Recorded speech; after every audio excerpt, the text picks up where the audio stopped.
పచ్చిశనగలు కోడిగుడ్డుతో కలిపి చేసే ఈ స్పెషల్ రెసిపీ ఏంటో చూసేద్దామా. ఫస్ట్ ఒక 50 గ్రాముల పచ్చిశనగలు తీసుకుని ఇవి ముందు కనీసం 6 గంటల పాటు నానబెట్టుకోవాలి. ఇప్పుడు వీటిని కుక్కర్లో వేసుకుని కొంచెం పక్కన పెట్టుకోండి. మీడియం సైజ్ ఉల్లిపాయ తరిగిని వేసుకుంటున్నాను. ఇలా ట్రాన్స్పరెంట్ గా అయ్యేంత వరకు ఫ్రై చేసుకోండి. స్పూన్ వెల్లుల్లిపాయ పేస్ట్ వేయండి. ఇది పచ్చివాసన పోయేంత వరకు ఫ్రై చేసుకున్న టమాటా ప్యూరీని కూరలో వేసుకోవాలి.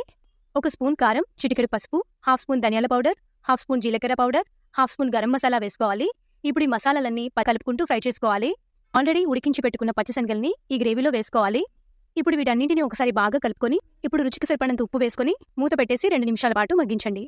ఇలా శనగలు బాగా ఉడికి దగ్గర పడిపోయిన తర్వాత ఒక గుప్పెడు ఉల్లిగడ్డల తరుగు వేసుకుని ఒక కూరలో మధ్యలో కొంచెం ఖాళీ చేసుకుని అందులో 3 ఎగ్స్ ని బ్రేక్ చేసుకుని వేసుకోండి. ఇప్పుడు మూత పెట్టేసి ఎగ్లోని వైట్ పార్ట్ మొత్తం ఉడికిపోయేంత వరకు ఒక 2 నిమిషాల పాటు 2 నిమిషాల తర్వాత మూత తీసి చూస్తే చూడండి, ఎగ్లోని వైట్ పార్ట్ మొత్తం ఉడికిపోయింది.